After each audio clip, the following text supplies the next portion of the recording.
everyone, I'm Victoria, and today is part 3 on this video series on game development colleges. Today we'll finally be going over how to actually pick your university, and I'm actually super excited about this video because I feel like it's one that's not out there yet. I know when I was a teen and my mom was trying to help me look for what colleges to go to, she had no idea what was good or bad in this field because it's completely foreign to her. But I want to get some practical info out there so it doesn't have to be the same for you guys. But alright, let's get started. What school are you from? Center of the Institute to the Academy of the Higher University of Games? I know I said this last video, but I want to go ahead and start off with reiterating that not all game development programs are going to be the same. Someone who wants to be a 2D game animator definitely doesn't need to be studying the same things that someone who wants to be an engine programmer does. But in general, we can break it up into a few different categories. So first off, you have your BS in game development or your BFA in game development. The difference between these two is that while they're both game design oriented, your BS is usually going to be a lot more focused on gameplay programming, and your BFA is going to be a lot more focused on game art. Then you'll also see two extremes of each of these degrees where you can get a BS in computer science with a game development focus at some universities where you do even more CS-based stuff, or you can get a BFA in game art specifically where you're even more focused on art than you would be in a regular BFA for game development.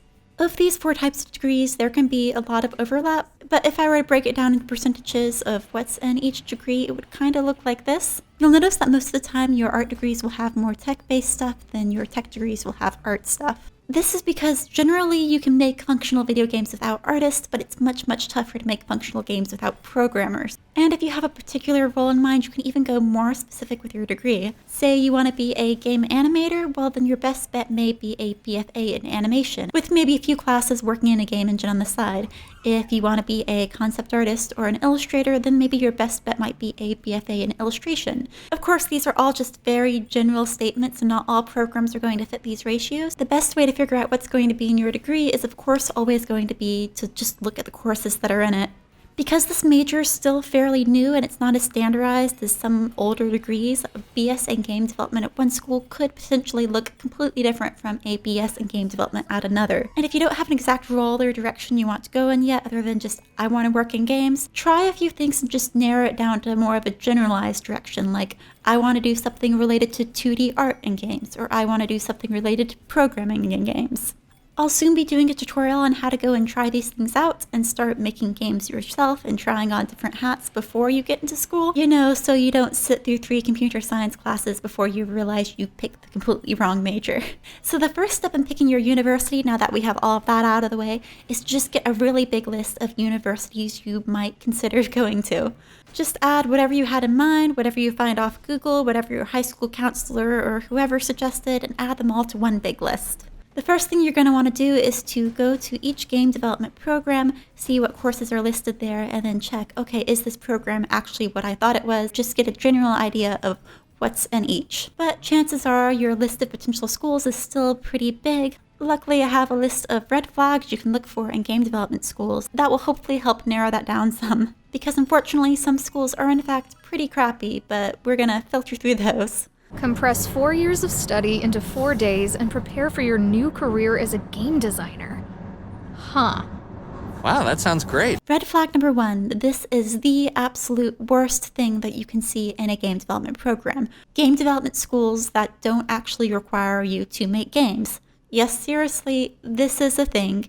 Usually your BAs are the culprit, not your BFAs or BSs. But if you want to go to college to study video games, you should be going to a school that requires you to make games. I think this should go without saying. The easiest way to check if the school you're going to requires students to make games is you should be able to go online and find games made by students as well as on the school's website. In a game development program, you should probably be making 4 or more games over the course of the degree. Ideally, this is going to be around a dozen for game development specific programs. It might be a little less if you're going to something that's specifically a game art degree.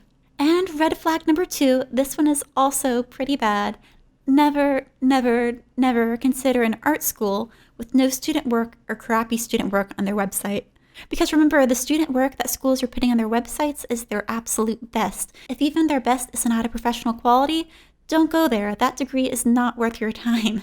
Red flag number 3. This one's kind of tricky to spot, but I want you all to watch out for programs that reach their hands into too many different fields. These are the programs where When you're on a tour or looking on their website, they'll advertise that, hey, out of this degree, you can be an animator, you can be a graphic designer, you can be a game developer, you can be a web designer, all out of the same major.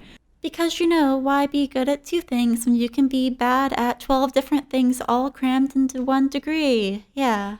The best way to identify these type of programs is just 1, looking at what's actually in each course in the degree, seeing if you see some random things in there like, hey, 1 animation class, 1 web development class, 1 programming class, 1 3D modeling class. But the titles of the degree will also usually be super vague. They'll say something like digital media or multimedia or computer graphics arts, instead of specifically saying this is for games or this is for animation or this is for VFX. Which I guess was fine in 2002 or something, but it's 2020 now when the information for each of these positions is enough to fill up 3 degrees probably. Because trust me, even these degrees that seem like they're super focused are much broader than you could imagine. There's just so many things that everything you learn can potentially branch out into. Red flag number 4, something you should watch out for, is something I call a alphabet soup degree. Okay, here, let me try to explain this. Game development is a really popular major right now. Universities across the United States are going, hey, look, students are coming in, they want to study this, we should make some sort of game development degree. And they'll take different classes that they already have, create maybe a few new ones, and they'll put it together and call it a new major. Which, yeah, I guess that's how new majors start out, but if you're gonna pay for college, you really want something that's established and more focused. As a general rule of thumb, the easiest way to spot these is by looking at the first 4 or 3 letters at the beginning of each course name. If each of them doesn't match, that's a sign that there's no large dedicated department for that major. They're grabbing some extra classes from other degrees to try to fill it up. And of course, no dedicated department means that a lot of your professors may have not necessarily worked in this industry. It's not their focus of what they want to teach. Now, hopefully all those red flags help you cross out a good bit of the things on your list, but I also have a few more of yellow cautionary flags you should watch out for. So my first yellow flag is going to be another one for people considering going to an art school. Don't go to art schools that don't consider your portfolio in their application process. Because art schools that want a portfolio expect quality art from their students. But I say this is more of a yellow flag because some of them have alternative processes for this. I've seen some art schools that have something like a sophomore or junior review, where although you can get into the program without a portfolio, you can't progress past your sophomore year or your junior year unless you pass a portfolio review. And then some also have portfolio-based scholarships instead, where your tuition cost depends on how much they like your work. So you can still technically walk in with no portfolio and you're 529, but most students are there because of their portfolio. I'd suggest the latter 2 if you're getting a BFA but you're not necessarily doing it for art. Like say you're getting your BFA in game development to become a game designer or become a technical artist. Then we don't necessarily care as much about how well you can draw. But if you want to be a game artist specifically or a game animator, then you probably want to go to a school that requires a portfolio for your application. And then my second yellow flag is watch out for schools that aren't actually accredited institutions. If you have even the slightest thought that you might want to go to grad school in the future, watch out for this. Unaccredited colleges are usually the ones you'll see a lot of online ads from, and although alternative post-secondary education can be great, if you might want to go to grad school, make sure this is a real university. But alright, that's everything I think you should watch out for.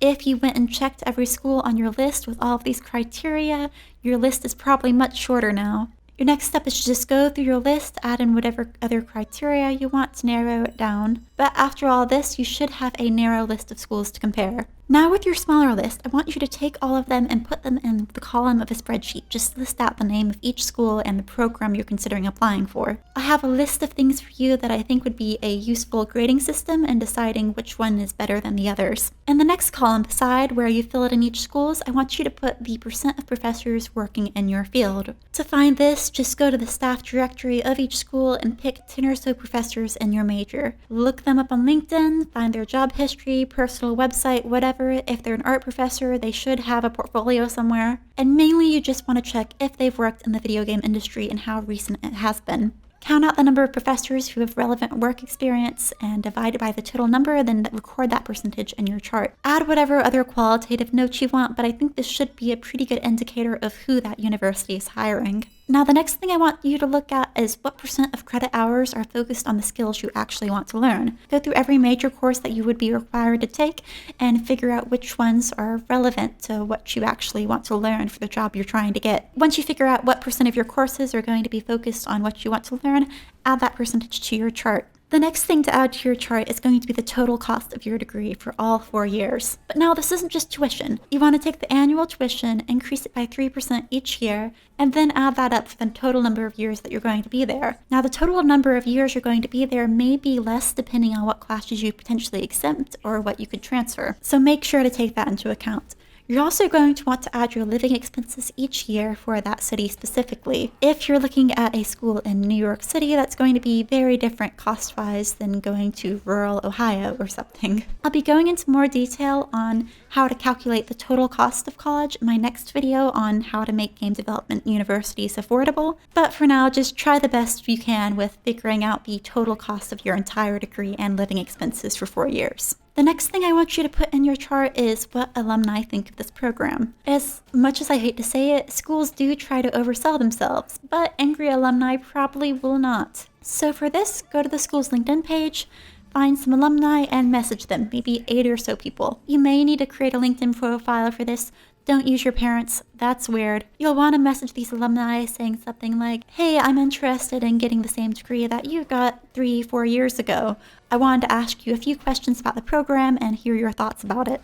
You also want to note, since you're on their LinkedIn profile, where are alumni actually working and if they have jobs. In your chart, just, I don't know, maybe grade what alumni thought numerically or write a few notes about what they said, just something to remind you of that conversation. Some people won't respond likely, but some people will, so might as well try. Now the last thing I want you to put in your chart is what game development studios are near the college you're looking at going to. Because the more studios there are, the more opportunities there are while you're in school. The more studios there are around your college, the easier it is for those studios to get to things like hiring events at your school or events where they're picking interns. For this, I'd suggest going to gamedevmap.com. This map only lists some of the bigger studios, but generally any city you see that has a red dot on it is going to be alright location-wise.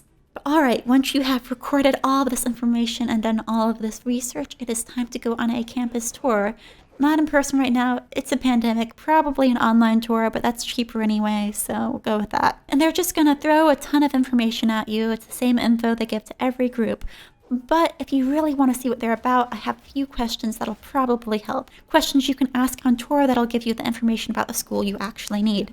Alright, so here are my litmus test questions for campus tours. The first thing you want to ask is going to be what required courses are actually focused on creating game prototypes. Again, we're testing to make sure this is a game development degree that requires students to actually be making games. And also check which of these are digital or tabletop games. I have seen programs that only require students to create tabletop games. Another good thing to ask would be to ask if you can see what software is on the computers in the game development classrooms. Now, I don't actually care whether they're using Maya or Max or whatever here, but what software that the school puts on the lab computers is a good indicator of what they're actually teaching. If they don't have any software on there at all related to game development, or even worse, they don't have space for making tabletop games, chances are that's a theory-focused class. Which is fun for a bit, but you don't want a degree that's all theory-focused classes. You probably don't know what programs you'd be looking for on a computer yet, so in the description I'm going to put a list of them and say what each of them is for so you can know what they're teaching in that classroom. Now on your general tour, you probably won't get to speak to someone in your department specifically or one of your professors,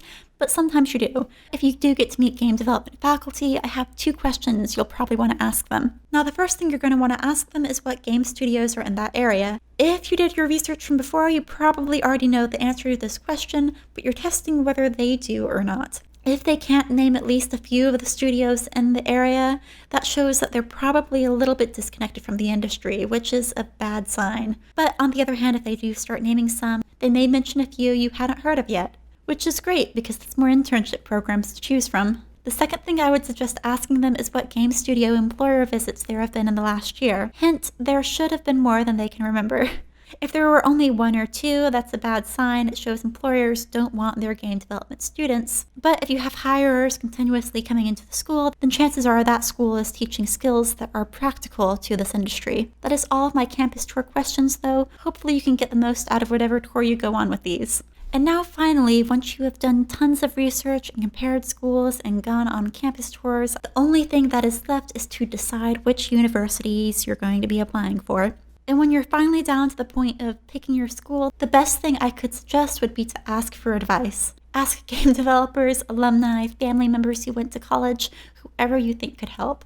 But alright, I will leave you with that. I truly hope this has helped you narrow down your game development school choice some. I know it's a lot of homework, but this is a huge investment both financially and time-wise. And I also already know that some people are probably going to disagree with me on some of these points. So if you have experience in this and feel I left something out, please leave a comment for others watching the video. I mean, the more perspective we're drawing from here, the better. But these are the criteria I think would help someone in general. You probably should have your own criteria on top of this to narrow things down even more and be even stricter than this. The next step after this, I'll be covering in the next video. This one's a really big one. Video 4 will be all on making game development college affordable. And trust me, this is the part a lot of people don't want to look at, but the earlier you look at it, the better. Because the more you reduce the cost of your degree, the broader your opportunities will be, and you can in fact get paid to go to college if you play your cards right. But that's for the next video. Thank you so much everyone, and as always, I will see you next week.